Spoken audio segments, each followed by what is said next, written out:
What if you committed to just $5 a day? That's $150 a month. It doesn't sound like much, but over 40 years, something extraordinary happens. This is the real story of Cortez, an ordinary young man who started investing at 25 years old. He had no inheritance. He had no special knowledge.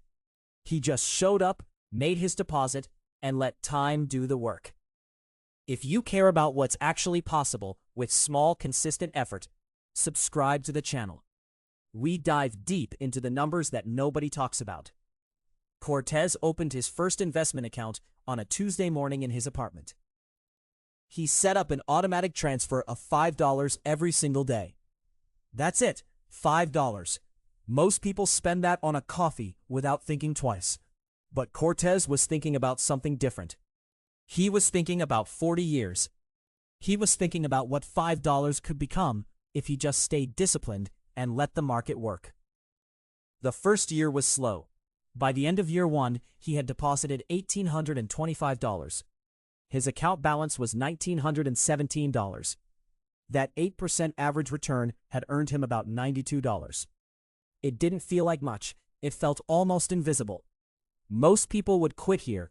They'd think, why bother? But Cortez didn't quit. He kept depositing $5 every day. By year 5, Cortez had deposited $9,125 into his account. But now something interesting was starting. His account balance had grown to over $12,000. The market had earned him more than $3,000. He was starting to see the invisible force of compounding. His money was earning money. That earned money was earning more money. It was small, but it was real. Year 10 arrived. Cortez was now 35 years old. He had deposited $18,250.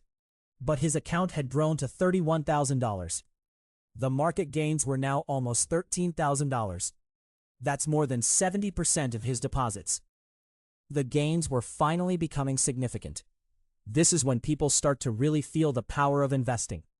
This is when the math becomes tangible. But here's where the story gets interesting. Cortez kept going. He didn't stop. He didn't panic. He just kept depositing $5 every single day, like clockwork. Year 15 came and went. Cortez had now deposited $27,375. His account had swelled to $62,000. The market had earned him almost $35,000. His money had nearly doubled without him doing anything special. He just showed up and let compound interest work. Then year 20 arrived. This is a critical moment in any investor's journey. Cortez had been at this for 2 decades now.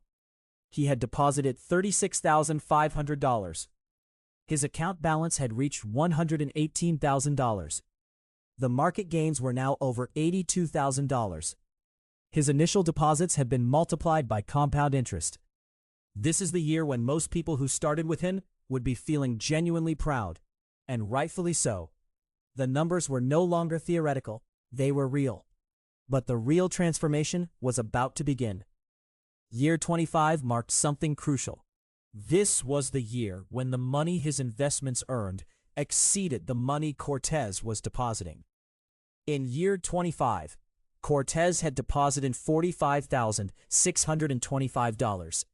His account had grown to $240,000. But here's the key number. In that single year, his account earned over $17,000. That's more than 3 times his annual deposits. His money was now working harder than he was working. The compounding had truly taken over.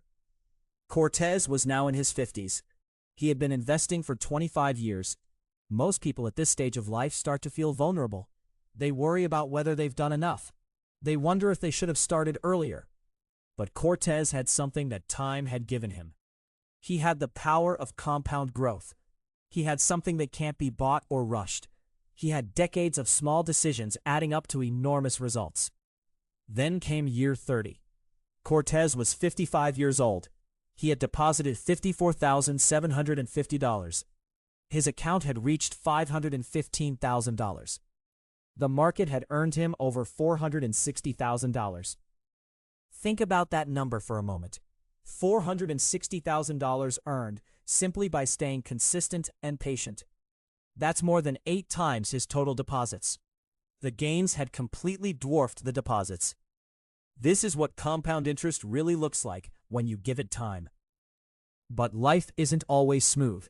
In year 32, the market crashed. It wasn't a small correction, it was a real crash. Cortez's account dropped to $438,000. For the first time in years, he watched his balance go down. It was painful. He felt the sting. But here's what Cortez did. He didn't panic. He didn't pull his money out. He just kept depositing $5 every single day. In fact, the crash was a gift in disguise. While prices were down, his $5 per day was buying shares at lower prices. When the market recovered, those cheaper shares would become worth much more. Year 35 arrived. Cortez was 60 years old. The market had recovered and then some. His account had reached $902,000. He had deposited $59,375 total over 35 years. The market had earned him over $840,000. His deposits were less than 7% of his total balance. Everything else was pure compounding. Now here's a question worth asking. What if Cortez had started just 5 years later? What if instead of starting at 25, he started at 30? It's a small difference in his life, but mathematically it's devastating. If Cortez had started at 30 instead of 25, and invested for just 35 years instead of 40, his account at 65 would have been roughly $580,000. That's a loss of more than $320,000 because he waited 5 years. 5 years cost him more than $300,000. That's not a small number. That's the true cost of waiting. Cortez reached year 40. He was now 65 years old. It was time to assess what he had actually built. Over 40 years, he had deposited $73,000, $146 a week, $5 a day. It was modest. It was disciplined. It was consistent.